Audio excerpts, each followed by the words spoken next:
마태복음 1장 1절부터 17절까지 제가 봉독해 드리겠습니다. 아브라함과 다윗의 자손 예수 그리스도의 계보라.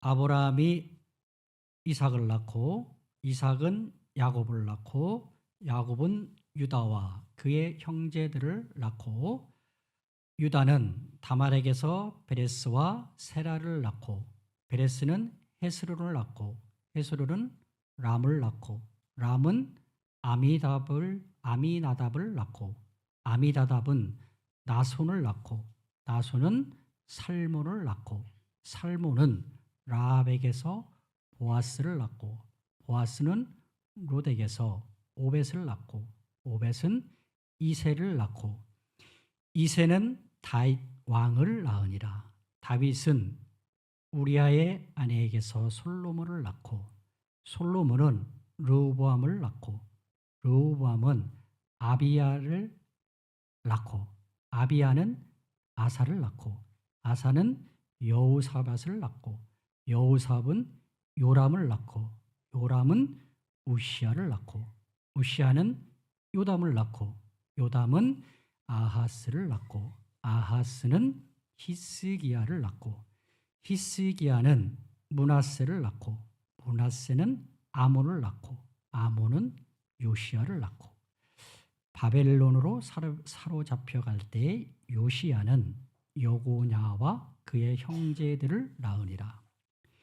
바벨론으로 사로잡혀간 후에 여고냐는 스알디엘을 낳고 스알디엘은 수룹바벨을 낳고 수룹바벨은 아비웃을 낳고 아비웃은 엘리아김을 낳고 엘리아김은 아소르를 낳고 아소르는 사독을 낳고 사독은 아킴을 낳고 아킴은 엘리웃을 낳고 엘리웃은 엘르아살을 낳고 엘르아살은 mat단을 낳고 mat단은 야곱을 낳고 야곱은 마리아의 남편 요셉을 낳았으니 마리아에게서 그리스도라 칭하는 예수가 나시니라.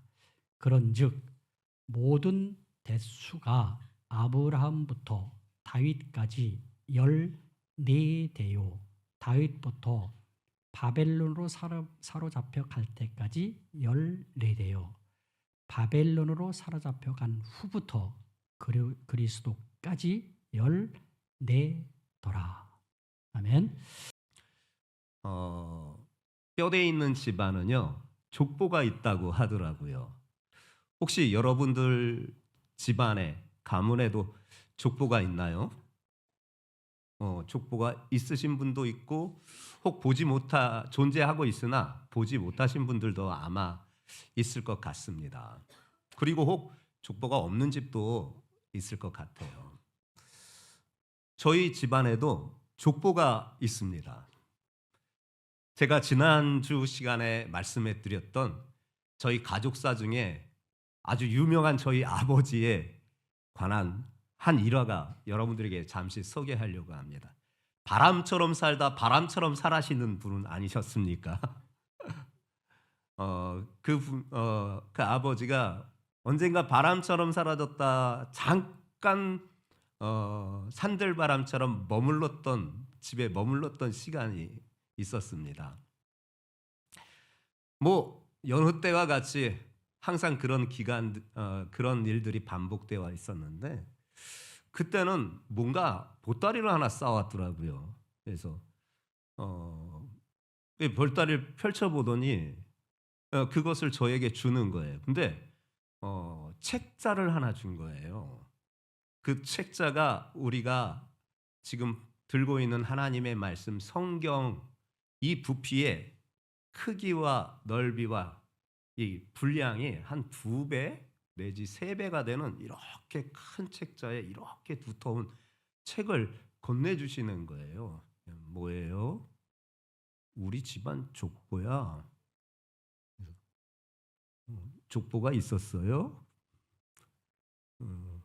그랬더니 우리 집안은 뼈대 있는 집안이라 족보가 있어.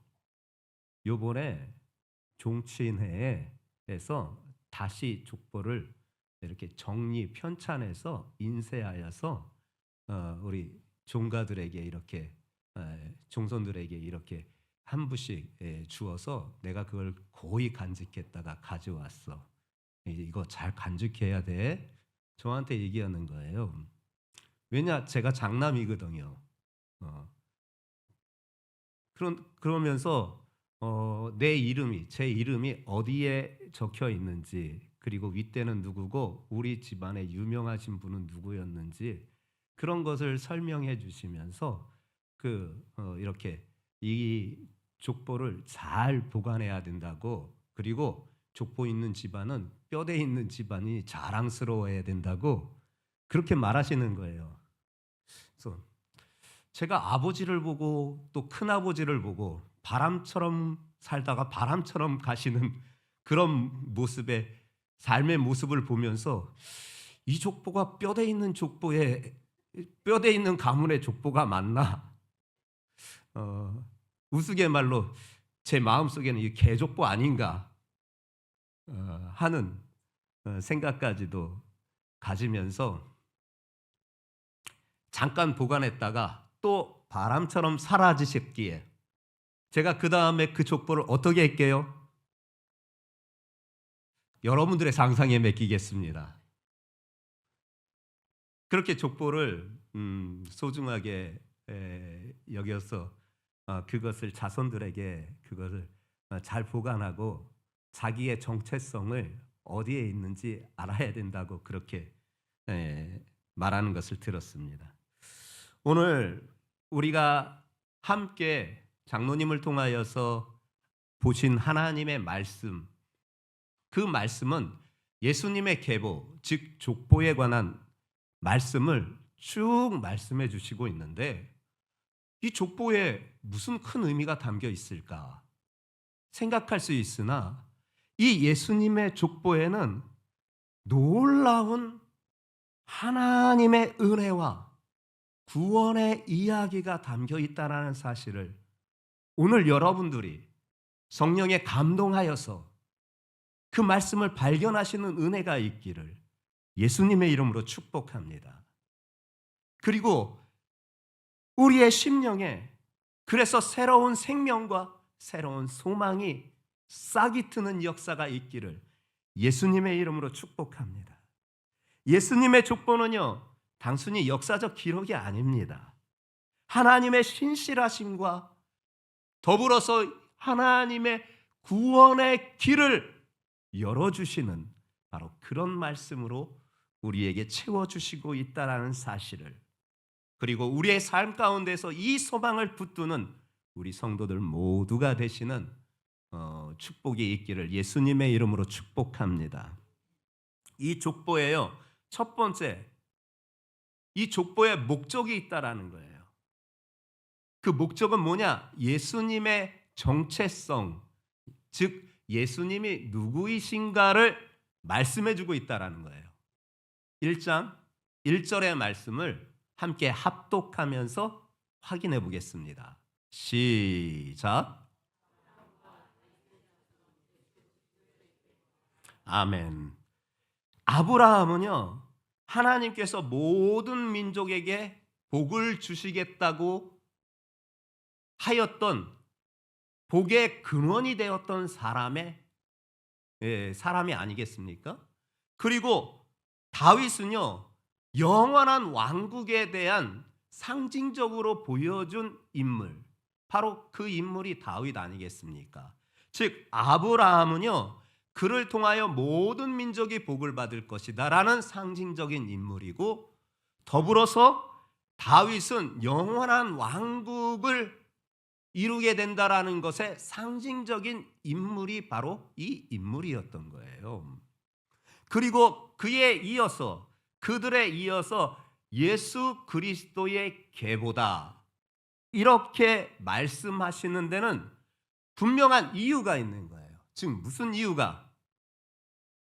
예수님이 바로 복의 근원이 되신 분이시고 예수님을 통해서 모든 민족이 복을 받을 것이라는, 그리고 다윗을 통하여 불완전한 나라가 이제는 예수 그리스도를 통하여서 완전한 나라를 이루게 될 것이라는 소망의 메시지를 우리에게 주고 계시는 거예요.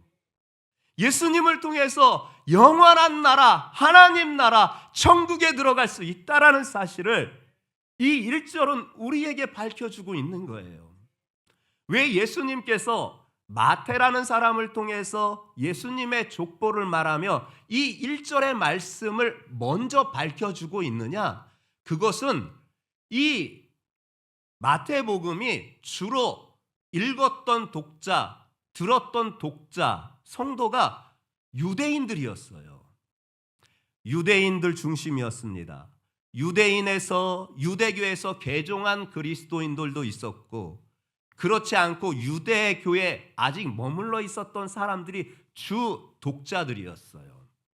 그들에게는 예수님이 누구신가 이것에 대하여서 분명하게 밝혀주시는 것이 굉장히 중요했습니다. 왜냐? 유대인들에게는 메시아 사상이 있었습니다. 조상 때부터 메시아에 대한 사상을 갖고 있었는데 그 메시아가 언제 오시는지 누구신지 이것에 대해서는 알지 못했어요. 그런데 오늘 예수님께서 마태를 통하여서 이 1장 1절의 말씀을 분명하게 밝혀주시면서 아브라함과 다윗의 자손 예수 그리스도의 세계라 이리 말씀하시면서 바로 메시아가 예수님이시라는 사실을 확증적으로 보여주는 역사였던 거예요. 유대인들은 이 한 절 말씀에 맞구나. 예수님이 바로 우리 조상 때부터 기다렸던 아브라함, 복의 근원이 되어 모든 사람들이 복을 받게 하시고 영원한 나라 다윗을 통하여 이루셔 갔던 그 일을 참되게 이루실 메시아, 바로 그분이 예수님이시구나 알게 됐던 거예요. 아브라함에게 그를 부르시면서 하나님께서 주셨던 축복의 말씀이 있잖아요. 창세기 12장 2절부터 3절의 말씀. 이거는 아브라함이 이 말씀을 받았을 때는 1차원적으로 생각했어요. 자기에게 주시는 말씀이구나. 나에게 주시는 말씀이구나. 그렇게 여겨졌어요. 그러나 이 말씀은 더 본질적으로 말하면 바로 예수님에 대한 말씀인 거예요. 예수님에 대한. 자, 그 말씀을 함께 보려고 합니다.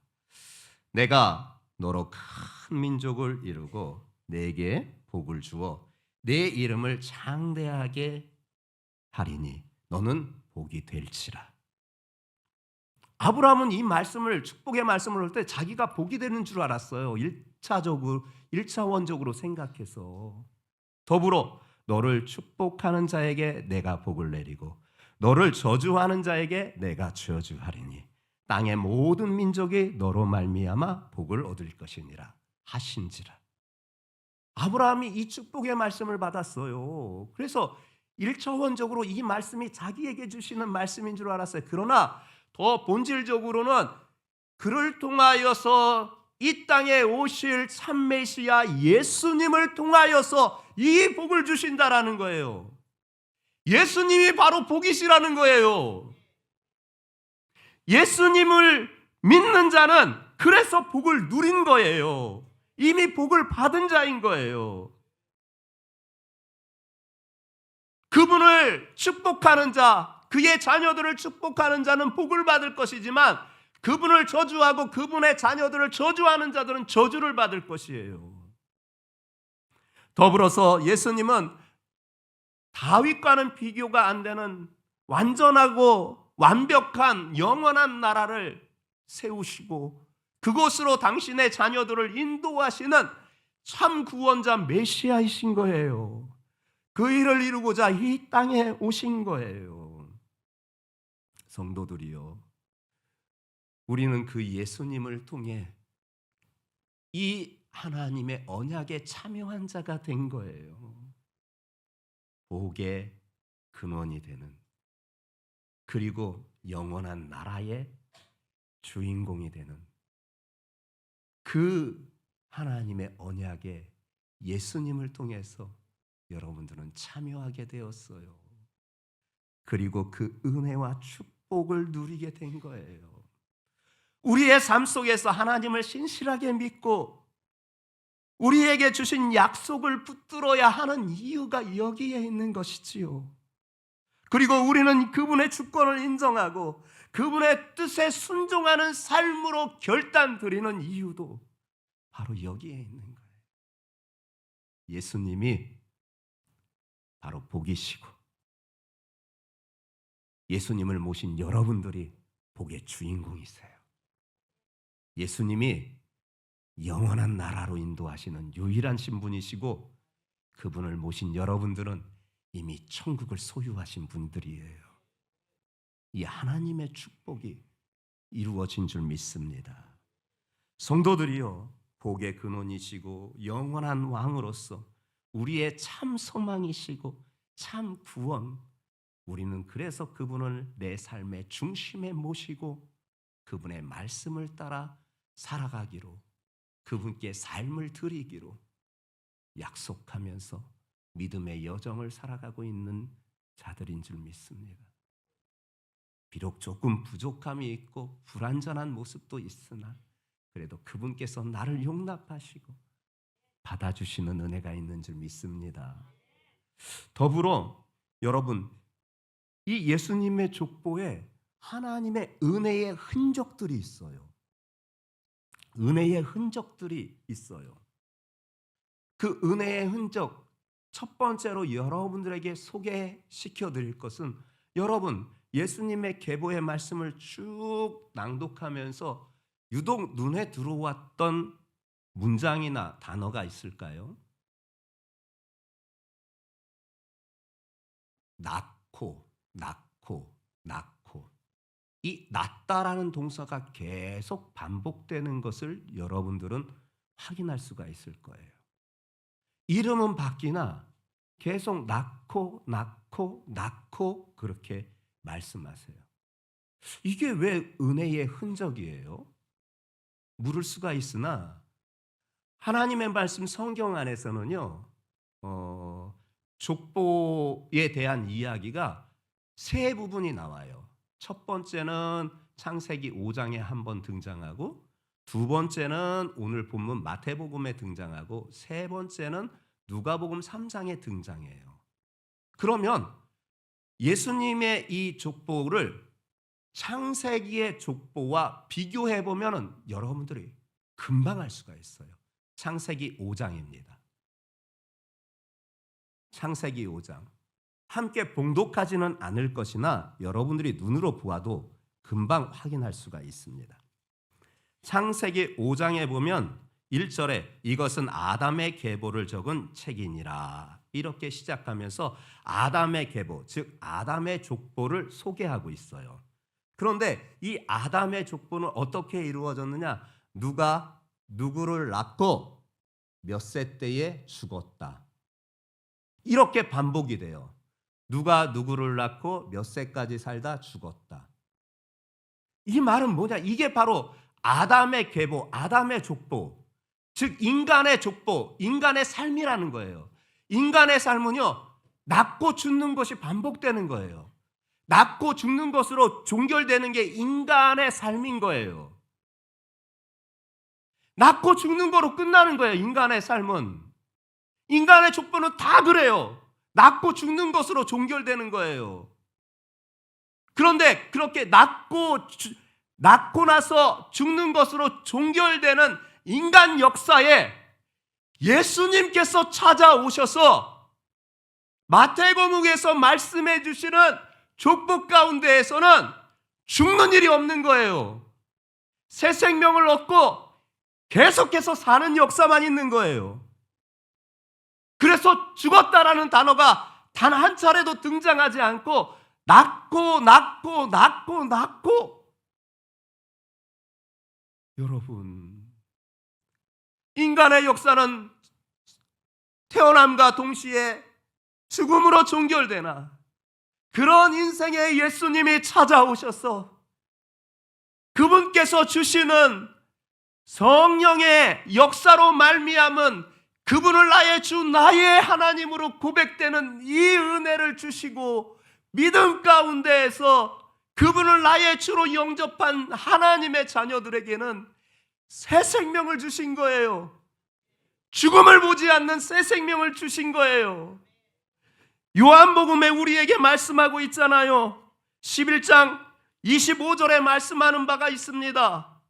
나는 부활이요 생명이니 나를 믿는 자는 죽어도 살겠고 무릇 살아서 믿는 자는 영원히 죽지 아니하리니 이것을 네가 믿느냐? 사랑하는 성도들이요, 이게 은혜예요. 이게 은혜의 흔적의 첫 번째예요. 죽음으로 끝날 수밖에 없는 인생에 그 선물과 같은 예수님이 찾아와 성령의 역사로 나에게 그분을 믿는 믿음을 주심으로 이제는 새 생명을 얻었고 이제는 죽지 않아요. 죽어도 죽은 게 아니에요. 사는 거예요. 살아서 믿는 자는 영원히 죽지 않는 거예요.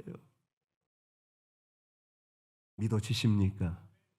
성령 하나님께서 오늘 여러분들 마음에 강한 믿음으로 터치해 주시기를, 이 말씀이 믿어지는 은혜가 있기를 예수님의 이름으로 축복합니다. 두 번째 은혜의 흔적이 있어요. 예수님의 족보에는요 4명의 여인의 이름이 등장해요. 한 사람은 다말, 한 사람은 기생 라합, 한 사람은 룻, 한 사람은 명확하게 그 이름을 밝히지 않으나 우리아의 아내, 즉 바세바의 이름이 4사람이 등장해요. 제 아버지가 보여준 족보 가운데요 보니까 제 사촌 가운데 여자 사촌들 있거든요. 그 여자 사촌에 이름이 없는 거예요. 그래서 왜 여자 사촌들의 이름이 없어요? 뼈대 있는 집안의 족보에는 여자 이름이 없는 거다. 참, 이게 우리네 유교적인 사상이에요. 왜냐? 여자는 결혼하면 호적을 파간다고 하잖아요. 호적에서 이름이 사라져요. 그렇기 때문에 여성의 이름이 없어져요. 근데 유대인들의 문화도 우리보다 더 알면 됐지 가볍지는 않았어요. 그래서 여성의 이름이 없어요. 그런데 예수님의 족보에는 예수님 여성의 이름이 4사람이나 등장해요. 이거는 유대인들에게는 충격적인 일이에요. 아니, 예수님의 족보에 여자의 이름이 올라? 그러면 여자의 이름이 오른 것까지는 용인하겠는데, 그러면 어떤 이 여인들이 영웅적인, 마치 드보라 여선지자처럼 아주 영형적인, 그리고 모세의 누나였던 미리암 선지자처럼, 여선지자처럼 그런 아주 영웅적인 인물의 이름이 오르면은 그나마 용인하겠어. 그나마 좀 봐주겠어요. 근데 도저히 그들이 받아들일 수 없는 4명의 여인의 이름이 있는 거예요. 유대인들이 봤을 때. 왜 그럴까요? 다말이 누구예요? 시아버지 유다를 속여서 자손을 얻어서 그렇게 예수님의 족보에 이름을 올려놓은 여인 아닙니까? 그녀는 이방 여인이었으면서 유다 가문에, 유다 집안에 시집 왔는데, 큰아들에게 왔는데 죽어버렸어요. 자손 없이. 그래서 그 율법에 의하여서 그 둘째 아들이 그 형수를 또한 이렇게 아내로 맞아들여서 자손을 있게 하려고 했는데, 그렇게 했는데 또 죽어버렸어요. 근데 막내가 하나 남았는데 막내는 지금 나이가 너무 어려서 너 이제 네 집으로 돌아가라. 우리 막내가 클 때 다시 부를게 뭐 등등 별의별 핑계를 댔겠지만 아마 유대적 사고 가운데 우리랑 비슷한 정서가 있기 때문에 저 며느리 있다가는 내 자식들 다 잡아먹었는데 막내까지 잡아먹겠구나 하는 그런 생각도 없지 않아 있었을 게 분명합니다. 그래서 동족에게 보냈어요. 그러나 이 다말은 하나님의 구원 계획 안에 있었던 여인이라 시아버지는 모르는 상황에서 다말이 계략을 써서 그 시아버지와 동침하여서 자손을 이어가게 되었으나 이것은 인간의 실패를 넘어서는 하나님의 구원 계획이 그녀에게 담겨 있다라는 의미를 주고 있는 거예요. 아들에게서 자손이 나면 더 좋지요. 형이 혹 죽었으면 그 동생을 통해서라도 아들을 얻으면 낫겠는데 그런 인간의 노력으로도 인간의 그 실패를 경험하면서 그러나 그럼에도 불구하고 하나님의 구원 계획은 계속된다라는 것을 보여주는 사례였던 거예요. 그러나 입에 담기 참 민망했어요. 유대인들의 족복 가운데 이 유다의 이름과 이 다말의 이름이 거론되는 것, 특히 다말의 이름이 거론되는 걸 참 부끄럽게 여겼을 거예요. 근데 예수님의 족보에 딱 이름을 기재해 놨어요. 한 사람 더 있지요. 기생 라합이에요. 가나안 여인이지요. 여리고성이 점령당할 때 그녀가 하나님에 대한 믿음을 가지고 정탐꾼들을 숨겨준 그 사례로 그가 예수님의 족보에 이름을 올리는, 즉 이것은 믿음으로써 변화된 삶의 모습을 이방인이나 그래도 보여주고 있는 대표적인 인물이에요. 룻도 마찬가지예요. 모함 여인이에요. 이방 여인이에요. 그런데 어머니의 하나님이 나의 하나님이고 어머니의 민족이 나의 민족입니다 하면서 삶을 결단하고 그 나오미 시어머니를 모시고 고국 땅, 자기의 고국도 아닌 어머니의 고국 땅인 이 이스라엘 땅에 와서 살았던 그 여인, 다윗 왕의 증조모 된 역사를 이루게 되었지 않습니까? 더불어 밧세바는 더 말할 것도 없이요. 죄악의 대표적인 인물 아닙니까? 이 네 명의 여인은 모두 이방인이었고 또한 사회적으로 소외된 자들이었고 또한 죄악 중에 살았던 여인들이었으나 하나님의 구원 역사에 귀하게 사용됐다라는 이 의미가 무엇일까요?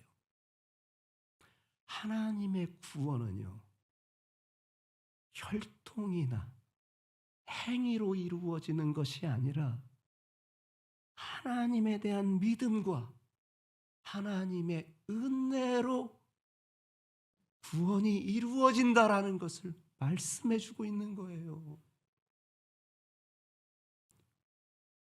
저와 여러분들 누군가는 다말 같고 누군가는 라합 같고 누군가는 룻 같고 누군가는 밧세바 같은 존재들인데 내 노력이나 내 행위로 보았을 때는 하나님의 구원과 그것은 어불성설인데 그거 다 안 보시고 오직 믿음 그리고 하나님이 주신 그 은혜 그거로 구원해 주시는 이 놀라운 역사를 예수님의 계보에 여인의 이름을, 그것도 영적인 이름이 아닌 입에 올리기 부끄러운 여인의 이름을 직접 올리면서 바로 하나님의 구원이 이런 것이고 예수님께서 이루신 구원이 이런 것이라는 것을 분명하게 밝혀주시고 있는 것이에요. 하나님은 그분의 구원을 혈통이나 행위가 아니라 믿음, 그분의 은혜로 구원을 베풀어 주신 거예요. 에베소서 2장 8절 9절 말씀, 너희는 그 은혜에 의하여 믿음으로 말미암아 구원을 받았으니 이것이 너희에게서 난 것이 아니요 하나님의 선물이라. 행위에서 난 것이 아니니 이는 누구든지 자랑하지 못하게 함이라. 이 말씀이 오늘 여러분들 심령의 성령 하나님께서 강하게 터치하여 주시어서 이 말씀이 살아 움직이는 역사가 나타나기를 예수님의 이름으로 축복합니다. 저와 여러분들이 받은 하나님의 구원은요, 내가 혈통적으로나 행위적으로 온전해서가 아니라 오직 그분을 믿는 믿음, 그리고 그 앞에 그분이 베풀어 주신 은혜로 말미암아 하나님의 구원을 받은 줄 믿습니다. 하나님은 인간의 실수와 죄악을 넘어서 그분의 계획을 이루어십니다. 우리의 삶의 모든 부분은 심지어 연약한 순간까지도 하나님의 영광을 드러내는 도구로 사용하십니다. 고린도후서 12장 9절 말씀 함께 합독해 보겠습니다. 고린도후서 12장 9절입니다. 시작.